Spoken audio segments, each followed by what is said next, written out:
Well, hi, I'm Old Norse Specialist Dr. Jackson Crawford, and as you might be able to tell from the wind rocketing all around us, I am in Iceland, specifically at Eiríksstaðir in Hurstwic, and I am joined here by William Short of Hurstwic, who has been on the channel before. Now, for the first time, we're actually meeting face-to-face for this incredible project here at Eiríksstaðir. Yes.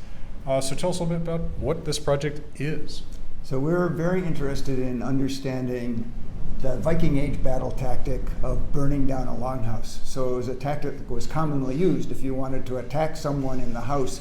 Rather than attacking the person because the house was so well defended, you'd attack the house by burning it down. Mm-hmm. And in most Viking lands, Norway for example, houses were made of wood, so it was easy to set it afire. Here in Norway, houses were typically made out of turf, so turf walls, turf roof over an internal wood frame. And turf, while it does burn, is extremely hard to ignite. So the fires were always set at the only external use of wood in the house, the door. So we are exploring this battle tactic by building some building structures, setting them afire, and with the instruments in the structure, measuring how the fire moves. How long could someone inside the house survive? So the literary sources talk about people inside the house after the fire's been set trying to negotiate the safe release of people who are not involved in the conflict, or people who are trying to put out the fire with misa, which is way. And the literary sources often talk about that being used as a way to extinguish the fires for a couple of reasons. One is there was a lot more whey in the house typically because it stored food products, but also we believe that whey actually puts out a fire better than water, and so that's one of the other tests we're going to be doing here. It's not half as bad as I thought it was. So we're simply using experimental archaeology to explore the Viking Age battle tactic of burning down a house. To do that, we need to build a bunch of replicas of Viking Age house structures, and particularly the door. The door was the centerpiece of this battle tactic. The fire was set at the door, and the defense was at the door, and the other activities like extinguishing, negotiating, all at the door. So we're building door structures like this. And the houses typically have one door. That seems to be the norm. And the products are largely local, right? Yes. Local lumber, local whey. Yes. Who's providing the whey? There's a dairy in this town. That's great. It just occurred to me that's actually another great local connection. Yeah, yeah. And then there are going to be all kinds of sensitive electronic equipment. Yes. Measuring what? So we have joined forces with the Fire Protection Engineering Department at Worcester Polytechnic Institute.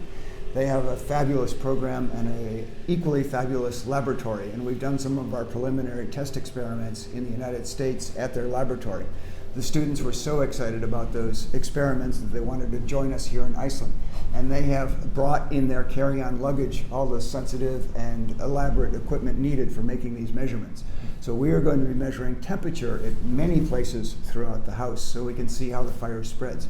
We're going to be measuring gas concentration, so how long does it take before the atmosphere becomes too poisonous to breathe? Mm-hmm. We are going to be measuring heat flux. In other words, how much energy is this fire actually generating? We're weighing the things that we are burning, so we'll actually have a scale underneath this door structure so we can see how the mass of the door changes as the fire progresses and have a really good idea of what's getting burned. Mm-hmm. So all these things are being measured, and probably things that I've forgotten about. We'll also have video cameras both inside and outside the structure. The students have developed a quite spectacular fireproof camera. It won't survive forever, but it'll survive most of the fire. And it'll show us a very detailed view of what goes on in the structure as the fire moves through the structure. So we're building door structures like the thing you see behind us, which is in basically a shipping container to seal off the back so we don't have total airflow.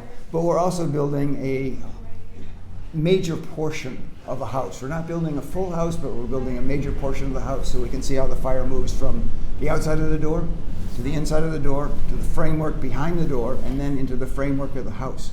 So we're basically building the first room of the house, the andiri. And I'm going to be very interested to talk to Christian about those cameras. But this project on the whole is your brainchild, am I right to say that? Well, I will not take full credit. We certainly have an incredible team working with me on this, but this is a question that we at Hurstwic have been very curious about. We use experimental archaeology to try to research Vikings. Our focus is on Viking combat, but we're interested in everything. So yes. Sure, but I mean, for, well, decades now, you've been working on this sort of experimental Yes. archaeology. And, Yes. and when exactly did the burning project begin? When did you take the first steps here? So we did an experimental archaeology project here at Eiríksstaðir 5 years ago, where we were exploring how Viking Age Icelanders smelted iron. And our plan was to do the burning the next year, and that's when COVID arrived. So that sort of put an end to it all. And this has been the first opportunity to bring the whole team together to do it again. And who is sponsoring this? I mean, it's obviously a lot of equipment, a lot of material. So we are being sponsored by a number of organizations, which I will probably forget them all, but many Icelandic businesses have helped us by donating materials and equipment that we are borrowing. We have gotten some grants from Icelandic research associations. We're doing this in association with the National Museum of Iceland. Húsasmiðjan, which is one of the housing building material supply companies, has provided a lot of the material. It's Icelandic Home Depot. Yeah, and the Forestry Service of Iceland has provided all of the wood that we needed, all the planks, all the timbers, and Hurstwic is doing the rest. And that's, I mean, it's an incredible rest. I mean, you'll see in portions of video and photo that I'll cut into this, there is a lot going on here with a lot of people involved and a lot of people with different expertise too. Yes. Who would you say, I mean, like, we can't cover every single person here, but tell me about some of the team members here that are really critical to putting this together. So first off is Matt Marino, Hurstwic member since almost day one, who is a spectacular woodsmith using historical techniques. So he is the one that's providing us with the expertise on how Viking Age houses went together and has the hands-on skill to be able to do it. Bjarki Sigurdsson is I guess the best way to describe it is a lumberjack for the Forestry Service of Iceland. And his skill with the wood products has been instrumental in making this all happen. The WPI team, which is led by John Zemek, is just incredible in what they pulled together and brought to the field to allow these measurements to happen. And there are 8 or 9 people from WPI. Yeah, there's a team of 6. Team of 6. Yep, there's a team of 6 with them, and there's just too many to mention. I'm sure I'm leaving out people. Sure. Well, but then there's also the human element. I mean, we have Ivar, who I recently met, who is, I suppose we could say, safety. Yes, Which is Ivar was important. formerly the fire chief of this district and has been a key member in advising us on safety, but also on experiments that we should be doing to test the burn. Yeah, and of course you want someone around who has experienced rescuing people from fire. So, I mean, just in case. Not that everyone isn't being very safe. Yeah. Well, thank you very much, William, for that Certainly. introduction. All right, hello once again. I am back here with John Zemek of Worcester. Worcester, yeah. Polytechnic Institute, harder to say than any Icelandic word. So you're from you said the Fire Protection Department. The Department of Fire Protection Engineering, yeah. There's Fire only Protection Engineering. 3 of them in the United States and only a handful in the world. It's a very specific field that we get into, and we're very lucky to be able to do research in it. Yeah, and this really interested me because that's in Massachusetts. Yep, Massachusetts, an hour southwest of Boston. Yeah, and why don't we have this in Colorado where we actually have all these wildfires? Yeah. But what is your part of this project here at Eiríksstaðir? Yeah, so we're a team of 6 PhD master students coming down from WPI. I'm the project manager, kind of the leader for the group. What we're doing here is really looking at tenability conditions here. So we're looking at it from 3 phases. Oxygen, and so like your breathability, the ability for an occupant to maintain, respirations in here, temperature, tenability in here, and then also tenability in the entryway. And we're looking at it from a fire propagation aspect. So we're looking at it as a specific spread rate. And all 3 of those things are kind of combining into what our final goal is of this, is publishing some kind of literature paper on fire spread from the Viking perspective, and then also trying to apply some modern fire protection principles to it. So if these were to go up in flames, or a replica, or if you were to say make them for like an Airbnb and you want to use them for some kind of short-term rental situation, what that fire protection plan could start looking like, because at least you're having characterized fire threats that you would have to protect against. That is an interesting thought. It had not occurred to me that there could actually be practical applications with replicas and Airbnbs. Yeah. What is that term you're using? Tentability? Tenability. So that's the ability for an occupant to be in here. So in the fire protection field, anything that you use on the code consulting side, you're worried about occupant tenability. And that's basically the conditions inside the enclosure, house, built environment, whatever you're in, is good enough that you're going to have an occupant that's going to be able to make well-informed decisions about their basic survivability. So they're able to identify, there's a fire threat, they're able to respond to it, and they're able to get themselves out. I see. And in reconstructing so you're part of the construction, but also part of, it's really more about the testing side of it. Yeah, so our goal is all the instrumentation. So we're not really here to put up any of the lumber, put up any of the Viking central stuff. We're here to say, all right, once the frame is up on a lot of this stuff, we're going to overlay our instrumentation, thermocouples, heat flux gauges, gas sensing equipment, and then take that and run it out to some of our data acquisition systems, and then have that final layer of the turf kind of put onto it. And then once it burns, we'll be able to be in that sweet spot in between where we're really expecting the fire to be, as well as in the spaces around it, so we can look at that tenability. And tell me about some of that instrumentation. What are some of the key instruments here? Yeah, really breaking it up into 3 buckets. We have all the thermocouples, so this entire array, which will be a Viking doorway behind me, will be covered in thermocouples. And so we'll be able to look at the spread right through that. Behind you, kind of out of frame, is a pole that we put up in the middle, and so that gives us 5 different vertical locations of gas sensing. So most of them will be oxygen, but we'll also be able to look at things like CO and CO2, as well as more temperatures over there. And then outside, to characterize that wildfire, or not wildfire, but that bonfire threat that we're going to be exposing this door to, we have something called heat flux gauges, and we're also having a mass balance underneath it, so we can really get a good idea of what that heat release rate is for that fire threat. And the idea is to kind of vary it a little bit to see, hey, if you have a bigger fire threat, does tenability get decreased quicker? Or is it one of the things, as soon as that door gets lit, or some time where the fire penetrates that door, you have X amount of time no matter how big the fire was out there. So that's kind of our dependent variable, that fire size. The independent variables is all the tenability conditions. I see. And you're weighing the door, right? No, we're not going to weigh the door. Oh. What we're going to do is, once the door is up and everything, we're actually going to dig out about 4 inches deep, and then we'll have a platform balance that we're able to put in there, and we'll build the fire ignition there. So if you think about it like a bunch of like sticks and stuff, that's all going to go there, and we'll be able to measure that as it burns. I see. And get a sense of what's burning from... Not necessarily what's burning. We know it's all going to be the wood kindling that they use. A lot of it's going to be what's that mass loss rate, and then we can use some of the heat properties of that wood, mainly the heat release rate, and some of the other dynamics there to get to really get the heat release rate. I should say the property we're going to be using is the heat of combustion and getting that heat release rate from it. I see. And then there's a special camera. Yeah, so hopefully you guys get the opportunity to talk to Christian. So as part of this project, we really had some new ways that we had to go about thinking things. So things like cameras. We wanted to get them into areas which will basically destroy a camera. So he went out and he designed these cameras that connect to a USB, so we can actually put them in areas where we know we're going to lose a camera. Very cost effective. And he actually increased the protection of them, the enclosures of them, so that they actually can withstand a decent amount of the fire threat, so we can reuse them for this project. That's awesome. Yeah, so that's a capability we didn't have in the lab. Usually we'd use a GoPro and just be like, hey, we're going to buy like 6 or 7 GoPros, and then we know we're going to lose half of them. Yeah, we're going to lose half of them. It is what it is. This is awesome. This is way cheaper, and actually we get way better resolution sometimes, especially in that close range of when the camera is really operational.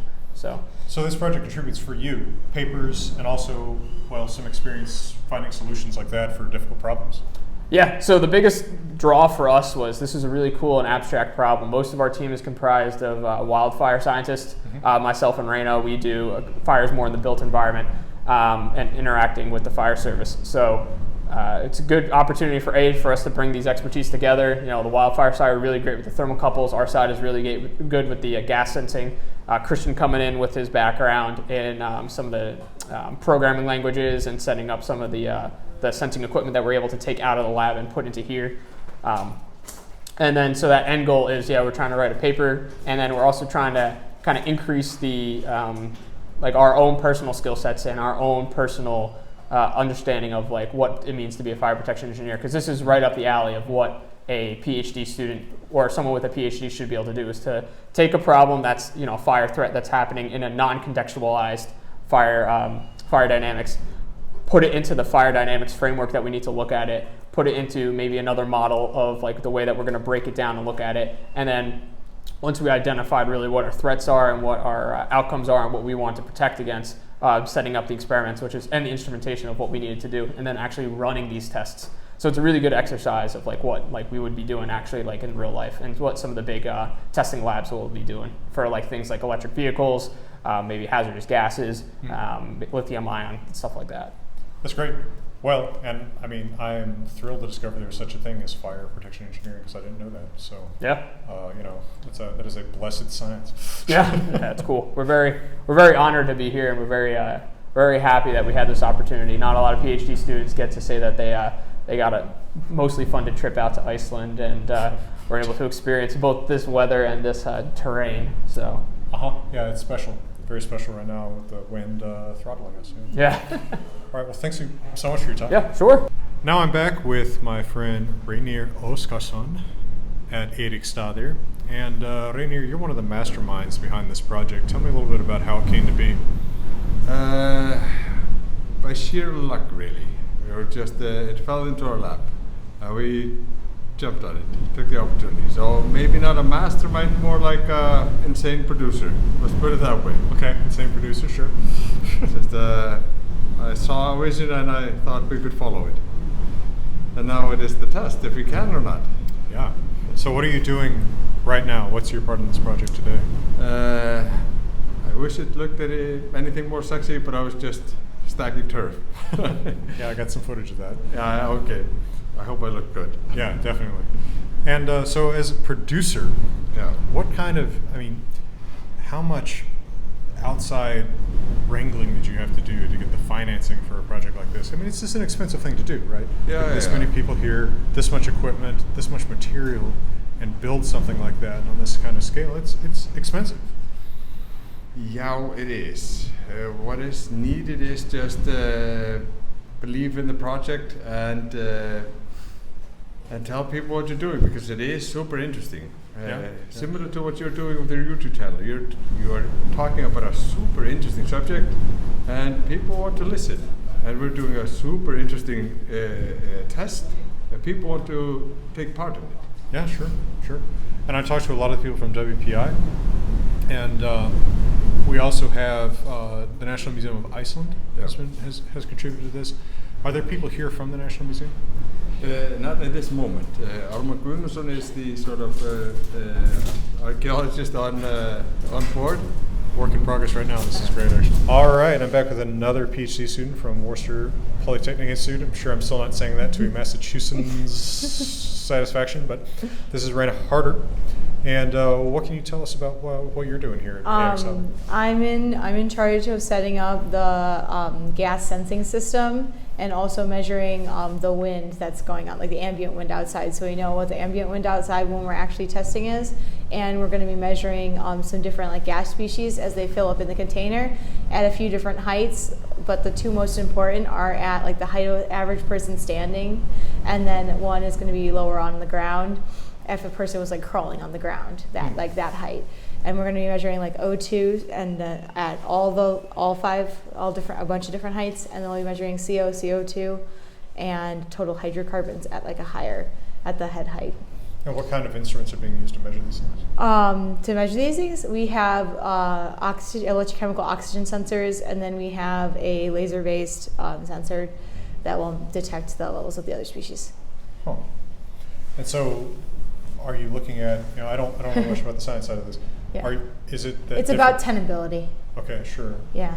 So potentially different chemicals would produce different tenability conditions.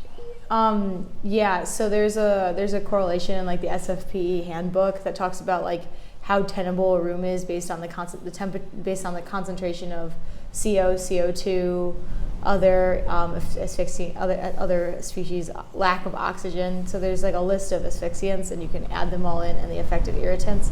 And we're not measuring every single one of those species, but from what we're able to measure with the instrumentation that we currently have, we're going to try to do a tenability calculation to use that to determine the tenability time based on the gas species concentration. And then we'll also have thermocouple data throughout the compartment to get an idea when it gets too hot for a person to be temperature-wise. So there's like 2 different parameters for tenability. It would be the concentrations of the gas species and then temperature. Now, what is the temperature roof for a person? There's like it's a little vague. We were thinking like our margin, we're still trying to figure exactly what that is, but we were thinking around like 200 C. Like if it's 200 C in there, wow. no one's surviving. Yeah, that's way higher than I thought you were going to say. That sounds unbearable. So. Yeah, no, it's about like if you could even think about getting out. Yeah. This is the tenability line is like, are you just going to die? Yeah. Like, are you going to be able to escape? Yeah. So tell us a little bit about who you are and what you're doing here. Okay. My name is Abhinandan, and I am a PhD student working on wildfire spread at WPI, Worcester Polytechnic Institute. My research is still like on wildfire spread, and since we are looking at fire spread in this particular experiment, that's why I joined this project. It's very interesting to me, considering looking at vegetative spread inside a house, and that's where my interest peaked, and that's where I'm contributing. I see. So when you say vegetative spread, do you literally mean spread between plants? Yeah, my research is studying fire spread over pine needles. So generally, you might be aware of prescribed burns or the controlled burning that Forest Service does. So those low intensity fires generally spread over pine needles. So that's something that I'm trying to mimic and conduct in lab scale experiments and understand it better. I see. Yeah, where I'm from, we have a lot of those fires, so Yeah. I understand a little bit about the dangers you're talking about. Yeah. It seems to me that the Icelandic conditions are somewhat different. Mm-hmm. I mean, you're starting with materials that probably aren't as dry, Yeah. right? So what are you expecting to be different or the same from the wildfires that you typically study? So it's significantly different. You have a fuel that's much thicker, much bigger. We are looking at sticks.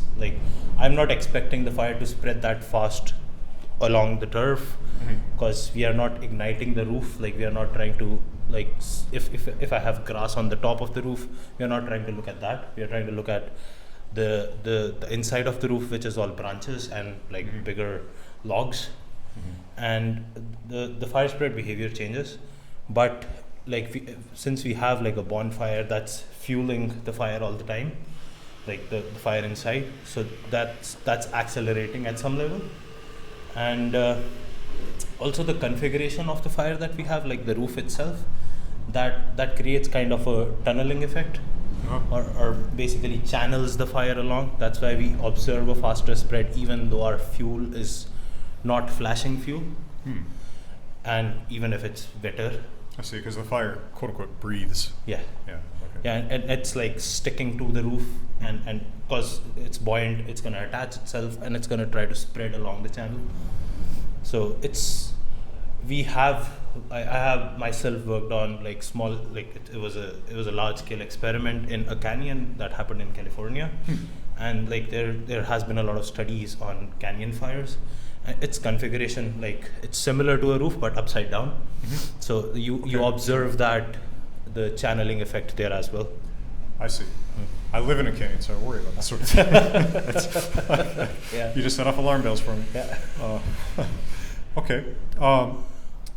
Anything else we should talk about with instrumentation you're working with? Yeah. So I'm working with primarily thermocouples. So we are looking at the temperatures, gas temperatures, and there are certain thresholds which have been defined where we can say that the fuel is approximately at ignition, and we can estimate how fast or slow the fire is spreading. So we have an array of thermocouples along the roof and along the door, so that if the fire spreads along the door, we get to see that. Fire spreads along the roof, we get to see that. and yeah, obviously like working along with the other people who are working on the instrumentation. Hello, I'm Fernando Vensberger. I'm a PhD student at Worcester Polytechnic Institute. I'm originally from Chile. Okay. So here we are working mostly to get both very unique and original results and instrumentation for the turf houses fires. It's something that's not on any literature. It's like very, very difficult to find anything about it. It's well, for us it's like really interesting. It's a full field campaign for us. It's outside the lab. It's mostly guided by students. It's well, as I mentioned, a very unique set of data that we didn't find anything even near to it anywhere. It has a very important cultural and historical impact, and it might also help the Icelandic government to find out or have some ideas on how to protect the structures in case that it's finally used as an Airbnb, as we saw on some of the pages and some of the documents. And of course, it's a very important thing to protect if you're going to have someone inside of a fully burnable structure. Yeah, I mean, it's a funny idea, right? You know, this Airbnb is becoming such a popular thing, but the idea that you want to do like the Viking Airbnb, right, and do the Viking longhouse, but it's obviously sort of dangerous. Well, I mean, it's like interesting. It's like a full experience, right? Like, it sounds like something that you want to do on a vacation, but yeah, of course, we never like think too much on the most dangerous side until we're like really into it. Yeah, but it's good that they're trying to prepare for it. Sure. I mean, you know, and some of us will always roll the dice. I mean, I live right next to a river, so like, you know, there's always dangers from everything. But it's kind of fun. I mean, and it's a cool setup that you've got here. All kinds of instrumentation, and you're helping set up a lot of that. Yeah, I'm mostly working on the writing part and on the administrative side. So for the instruments, I'm kind of helping the team to get around, install, and gather all the measurements. Not really into the detail of any of them, but we all kind of know how to make them work. So we're fully prepared. One of the most interesting things is that we bring 5 full bins, like full-size check bags. Surprisingly, we didn't have any issue in the airport. At some point, we thought that we will have it, because clearly, like, everything was like either electrical or metal, or we even have like a bag of desiccant that, if you don't know what it is, seems like suspicious. Let's say so. Yeah, it looks like you brought bombs and drugs. Yeah. Yeah, like we were really surprised that they were like, okay, this seems like all good. We thought it was going to be like a more longer process, and we were like fully prepared with the documentation, the photos, like this is on this bin, this is signed by all the professors, this is like all of our things, and they were like, okay, it seems nice. Yeah. So because you prepared, it's yes. because you prepared that Yes. they didn't want it. If you hadn't prepared, they would have cut your throats.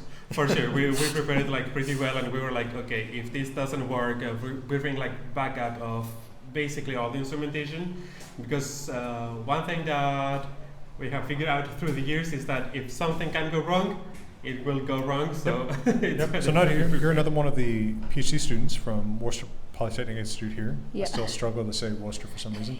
Tell us about what your work is here. So my contribution to this project will be mainly focusing on studying the flame spread, how it is going to spread along the roof once ignite through the door. So that will be studied through thermocouples. So we're using overall we are using 25 thermocouples and 9 thermocouples on the door. So the main focus is on once the fire is ignited in the door, how long it's going to take for the door to burn, and how it is going to propagate on the roof. So the one side of the roof we are not instrumenting completely, because we have cameras to capture that.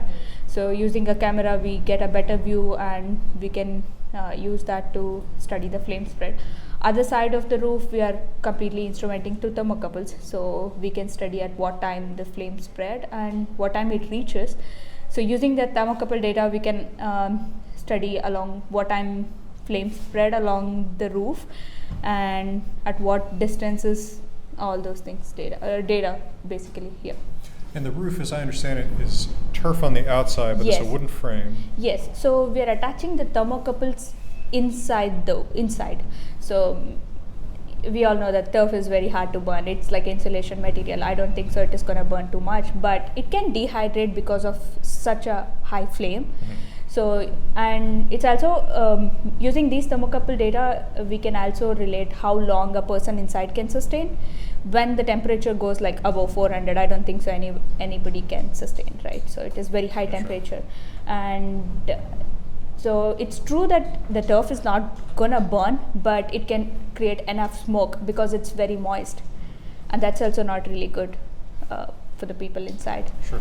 All right, now I'm back with Christian Vogt from WPI, the lone master's student out of the graduate students gathered here. Not that PhDs have any pride about that sort of thing, but you're the one with the cool cameras. I mean, everybody's been talking about these. So Yeah. Tell us a little bit about what you've got here. Well, so basically, when we first got approached with this project, I had this idea that, wouldn't it be great to have sort of an inside in the fire view of what's going on?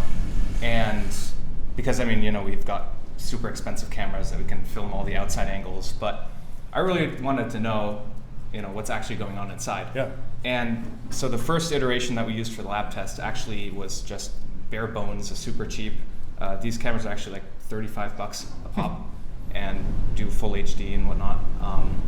And so the idea was like, what is the camera? Where?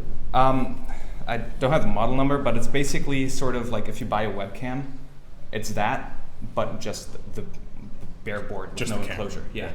And so the idea was it's going to burn up. I wrote some custom program to make sure it doesn't corrupt the video file when it saves.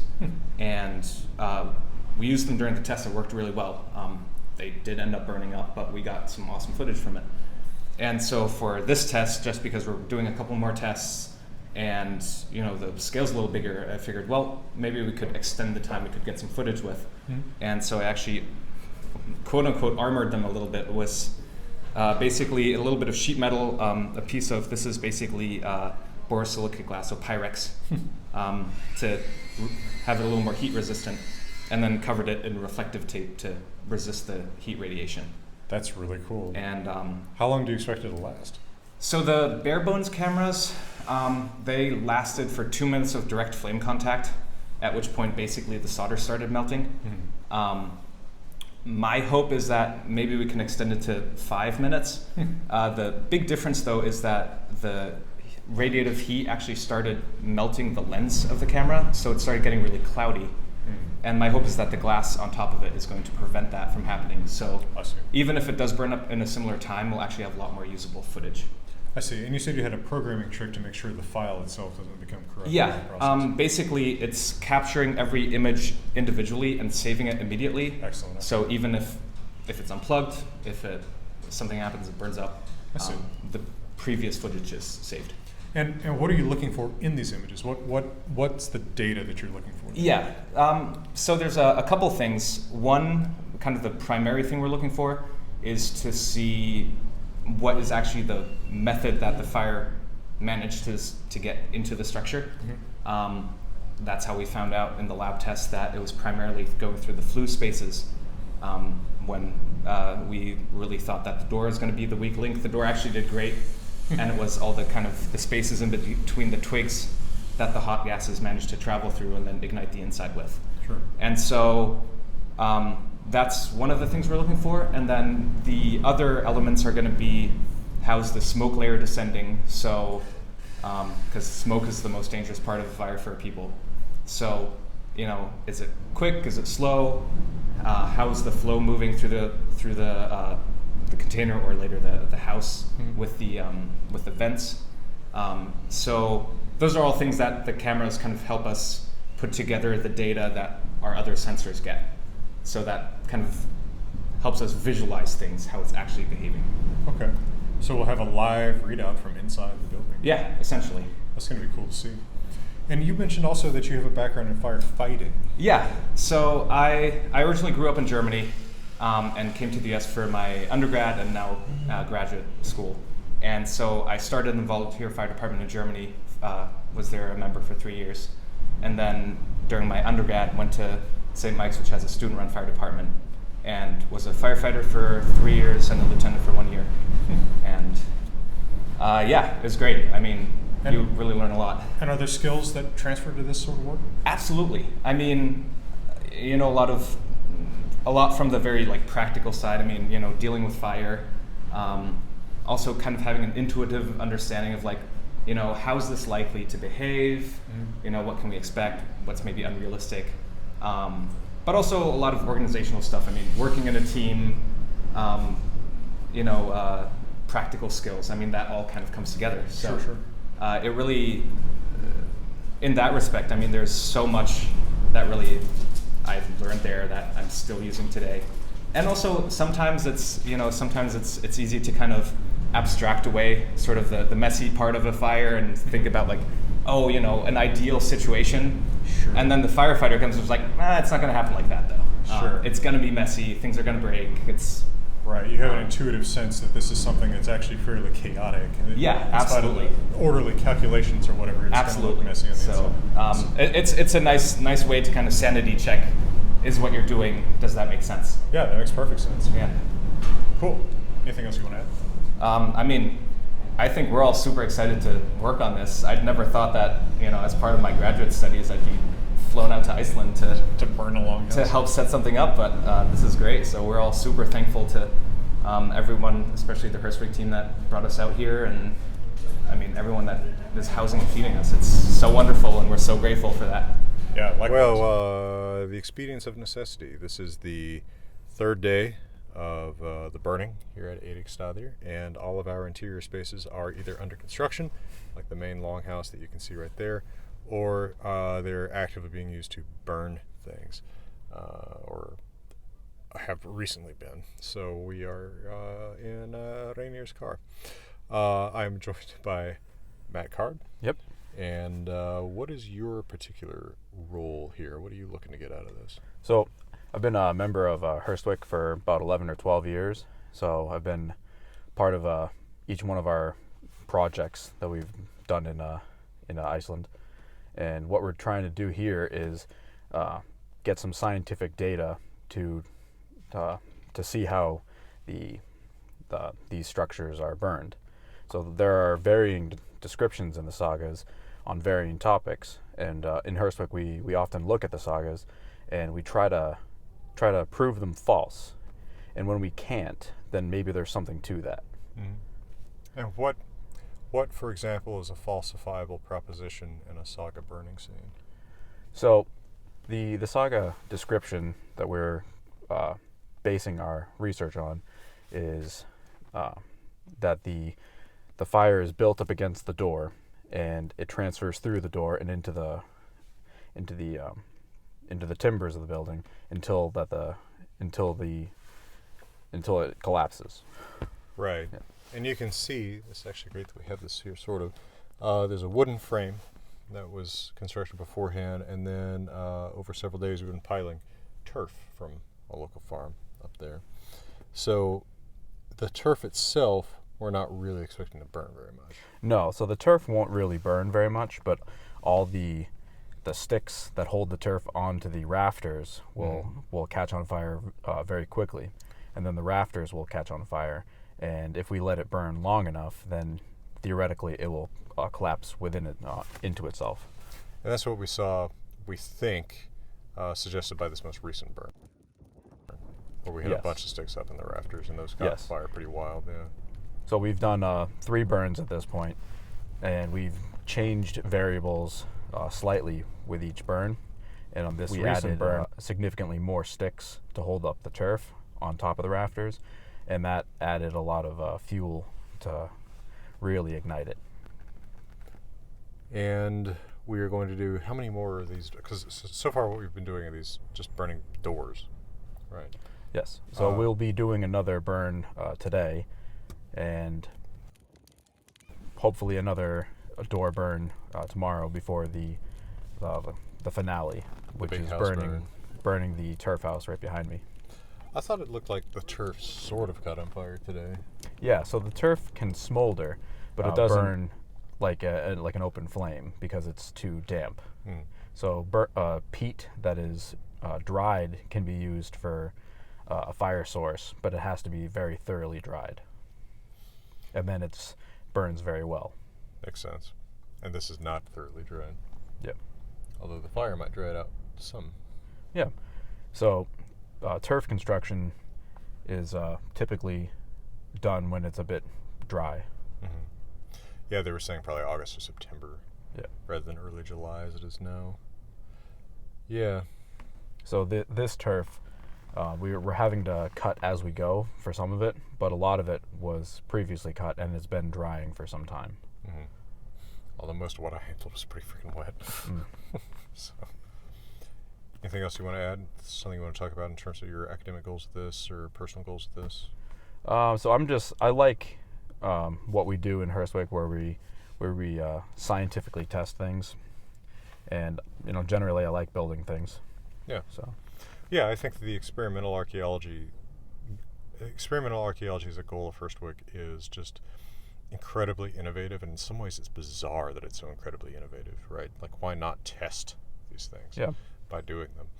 And I think there's something really entertaining and really informative about testing, well, how do you burn a house? Right? We're becoming pretty experienced arsonists. Yeah. I mean, I'm learning some tips and tricks, so maybe take them back in time and help Flosi. All right, well, thanks very much for your time. Ja, tack för det. Och frau fagra Islandi. Frau inu fagra Islandi. All the best. Tack för det.